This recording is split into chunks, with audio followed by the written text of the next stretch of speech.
Michael, my friend, you are live in 3, 2, 1.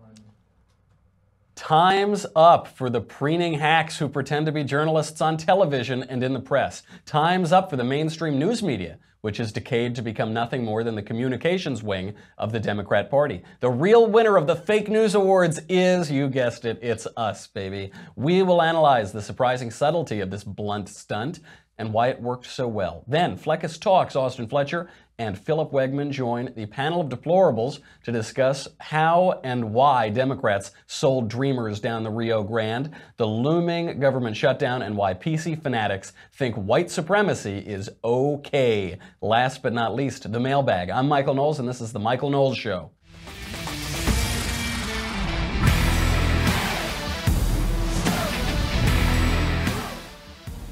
I'm wearing a black tuxedo today because time is up. I'm so brave.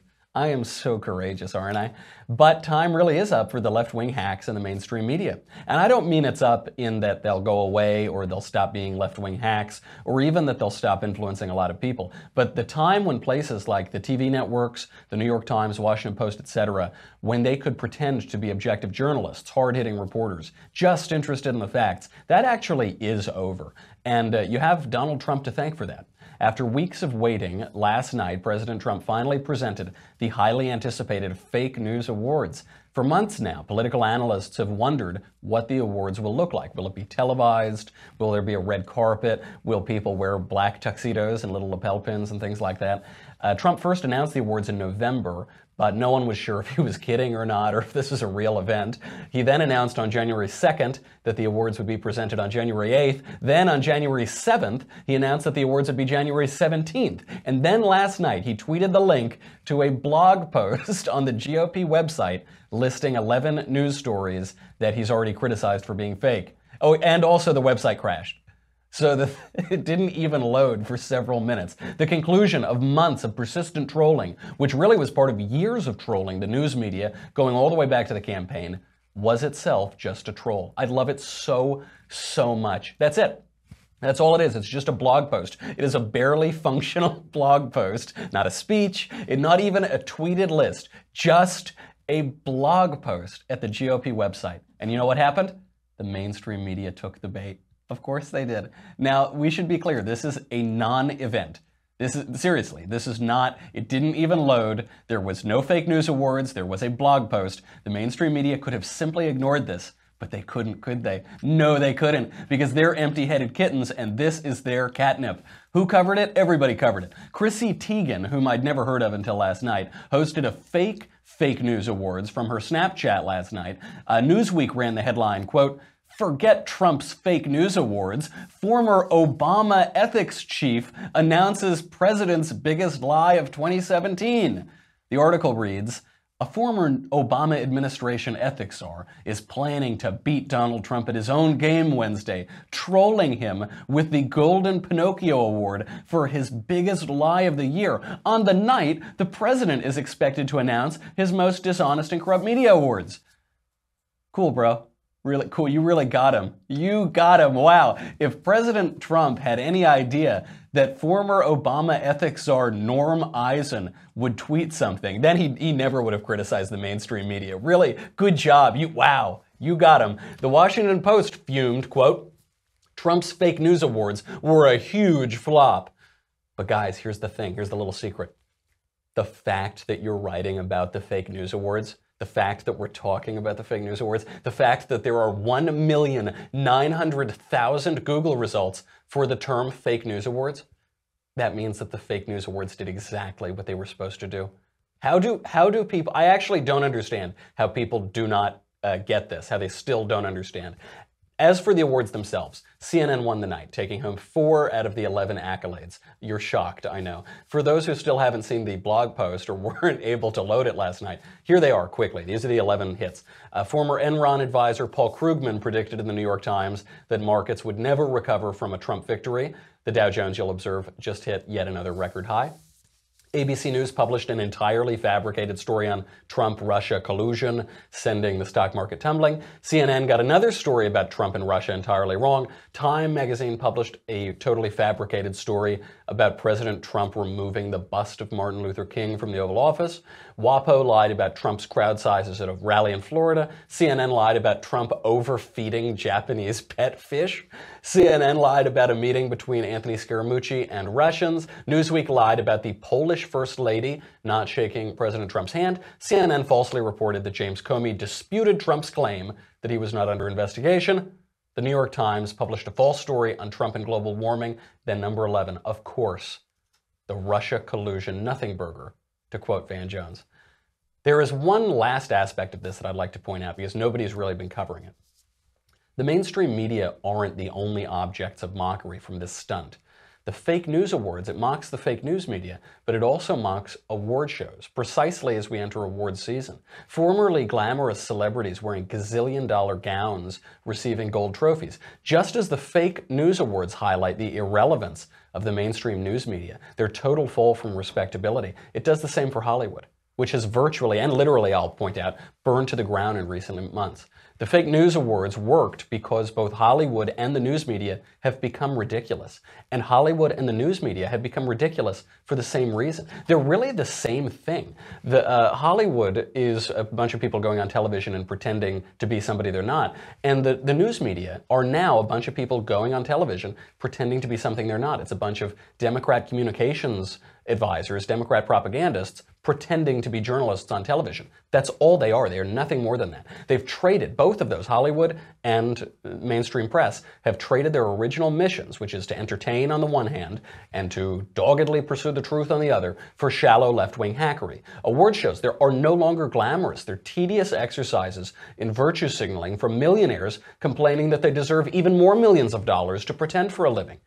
The mainstream media are no longer respected precisely because formerly journalistic institutions have become nothing more than petty propaganda centers. If the press and celebrity reactions to last night are any indication, yesterday's fake news awards will be the first of many because they still refuse to see why everyone is laughing at them. All right, let's bring on our panel. So we've got a great panel with us today. We have Fleccas Talks, Austin Fletcher from Fleccas Talks, you've seen his YouTube channel, and Philip Wegmann from the Washington Examiner. Philip, you look okay, but I got to tell you, Fleccas, wearing that jersey tank top, you look phenomenal, sir. We got to get right into the news. We don't have any more time to talk about fake news. We got to talk about real news. Democrats have sold the dreamers down the Rio Grande after an apparently productive meeting on immigration, open to the press. We all saw it. Dick Durbin alleged that Donald Trump called Haiti a not very nice place to live. So Durbin, in doing that, poisoned any possibility of DACA compromise. Why did he do it? I don't know. Philip, did Dick Durbin just realize that it's better for Democrats' electoral chances to keep calling Trump a racist, and if that means that younger illegal aliens need to be deported, so be it? I think what Democrats are realizing right now is that a shutdown, at least in their mind, is going to play well with their base. And so they're hoping that going into 2018, shutdown is actually going to buoy their chances. We see this, yes, with DACA, where you have Dick Durbin making this kind of small jab that in the larger scheme of things really only throws things off track. So he does that to create a controversy, which slows down negotiations. But then also we see this with CHIP and the current, continuing resolution. Democrats have been CHIP, by the way, just for people who don't know what it is, CHIP is the Children's Health Insurance Program.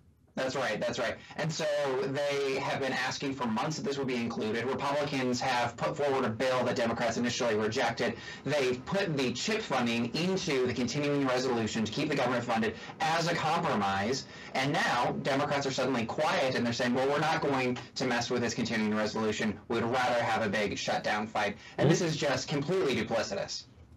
Totally right. I agree with that analysis entirely. Fleccas, Austin, this seems to me final, irrefutable proof, as I've said for many years, that Democrats do not give a damn about illegal aliens at all. They just want to win elections. They only pretend to care about illegal aliens when it suits their electoral needs. Should the GOP finally talk bluntly about that, cut it out with all of the rhetoric about compassion and humanity and these poor people and dreamers and all the other things that we now know Democrats do not care about at all? Should we speak bluntly? Yeah, I absolutely agree. I think it's about time that we did, because realistically, the Democrats have always been appealing to the left's, sense of morality. And bigger picture, I think the left, especially the uninformed left that I come in contact with at all these protests, they think they can solve global poverty with immigration. So they think, oh, the dreamers, oh, like they came here young, they're not familiar with the country they came from, they just want a better opportunity.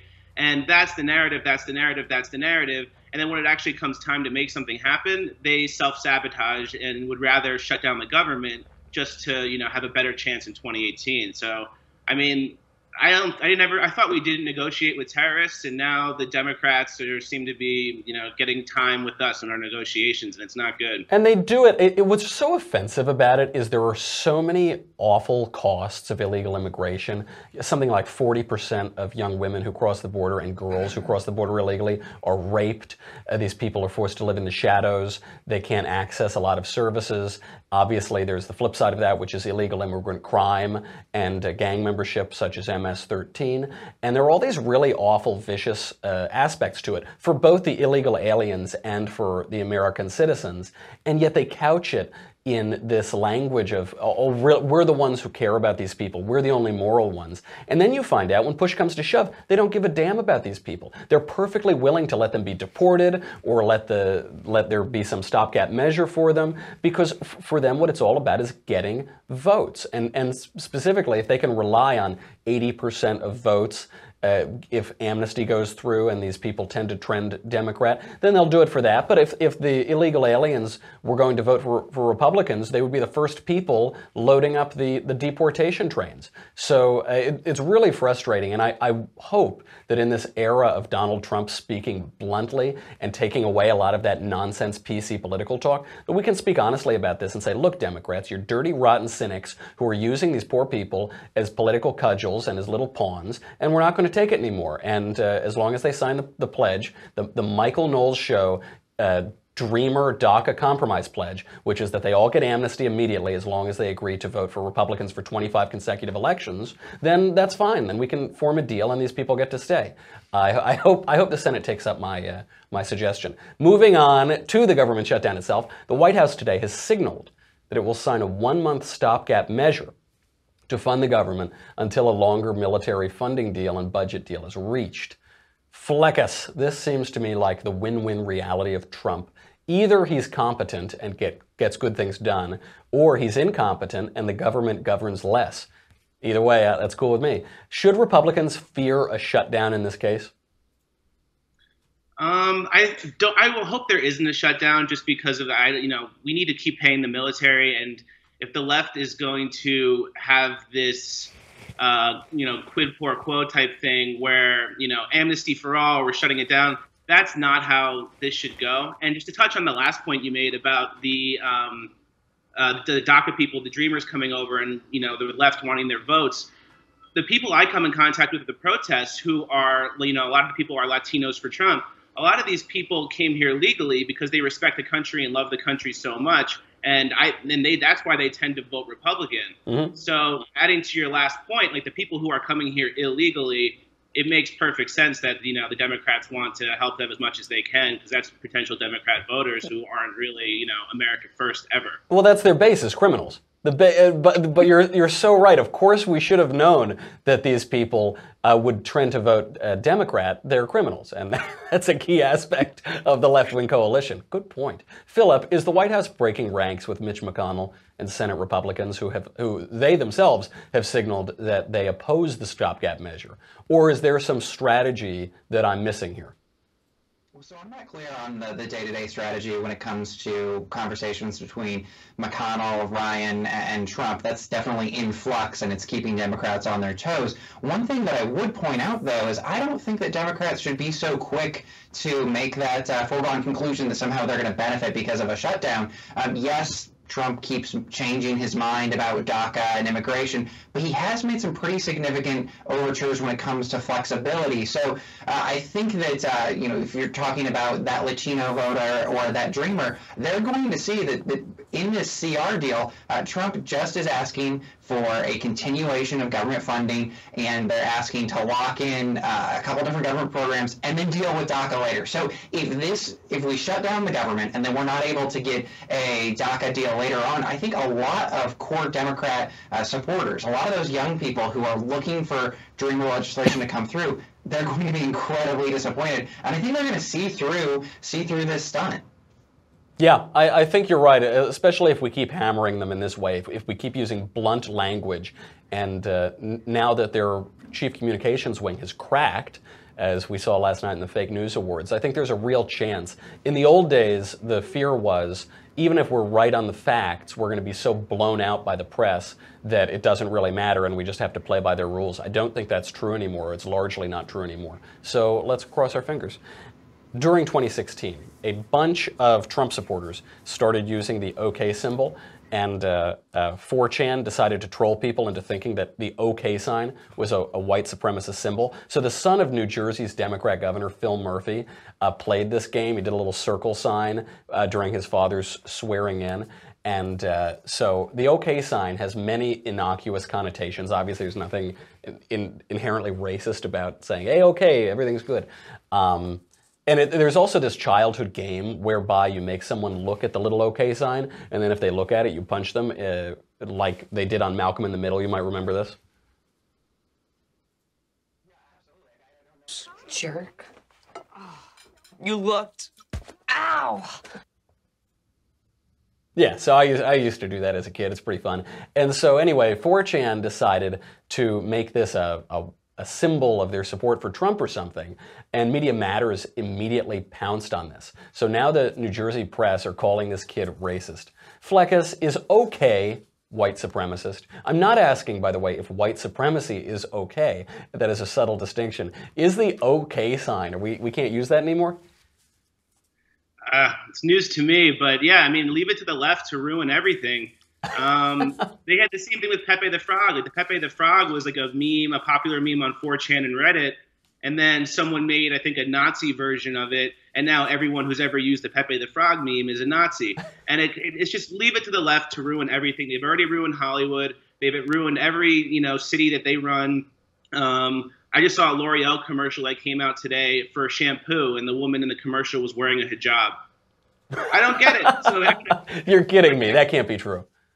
It's true. It's Wow. true. It came today. I tweeted about it. That is unbelievable. I have to go looking for that now. That is almost beyond parody. And that's the problem. We are now beyond parody, where even the OK symbol has become this Nazi thing or this white supremacist thing. Philip, admitted and avowed racists like Richard Spencer, they now use the symbol, but it seems to me like it's ironic. It seems to me 4chan is trolling PC culture, wherein even the most innocuous of symbols could be deemed offensive, and the PC culture totally took the bait. So can we use it or not?